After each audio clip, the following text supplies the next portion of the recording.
所以你哋既係上帝所痛愛嘅仔女，就要效法上帝，因為基督愛我哋，為我哋犧牲自己，好似獻上供物同祭品咁樣獻俾上帝，令上帝悅納。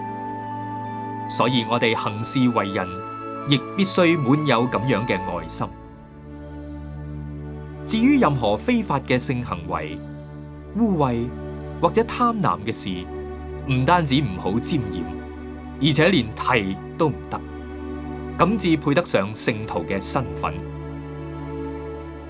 污言穢語、戲謔淫詞都唔係你哋應該講嘅，相反，你哋應該講嘅係感恩嘅話。你哋必須清楚知道，所有淫亂、行為污穢或者貪婪嘅人，都唔屬於基督同上帝嘅國。事實上，要知道貪婪等於拜偶像，佢哋以自己嘅情慾取代咗上帝嘅位置。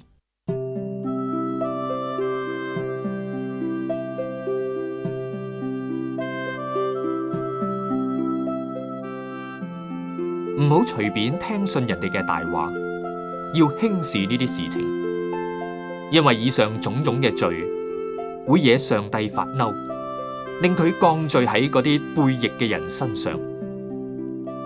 所以你哋千萬唔好同佢哋同流合污。你哋曾經一度活喺黑暗之中，而家因着同基督嘅關係，就棄暗投明。所以應該有光明磊落嘅行為。所謂光明磊落嘅行為，其實就係一切良善、公義同誠實嘅表現。此外，你哋要細心明辨乜嘢係主所喜歡你哋做嘅事。至於嗰啲曖昧無益嘅事情，你哋唔單止唔好參與，反要揭發佢哋。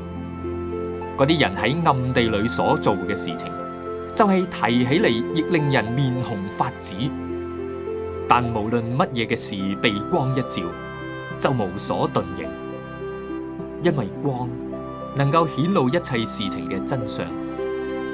正如有人講：熟睡嘅人啊，醒啦，快啲由死人堆中起身，基督要光照你哋。因此，你哋嘅生活要檢點，唔好似嗰啲愚蠢嘅人。要好似聰明有智慧嘅人，要愛惜光陰，善用機會，因為而家係個邪惡嘅世代。唔好糊裡糊塗做人，應該要明白主嘅心意，亦唔好醉酒，因為酒能夠令人放蕩。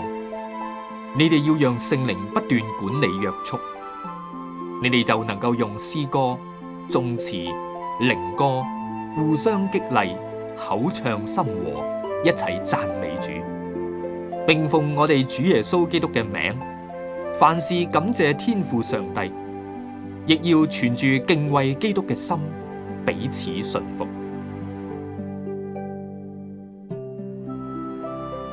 你哋做妻子嘅，應該以服從基督嘅態度去順從丈夫，因為丈夫係妻子嘅頭。就好似基督係教會嘅頭，係呢個教會嘅救主。教會點樣服從基督，妻子亦應該照樣凡事順從丈夫。你哋做丈夫嘅，要愛妻子，如同基督愛教會，為教會犧牲自己。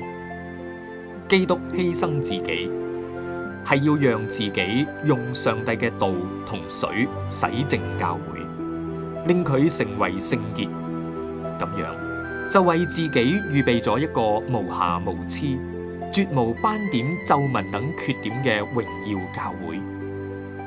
所以做丈夫嘅必須要咁樣效法基督，愛妻子同愛自己嘅身體一樣。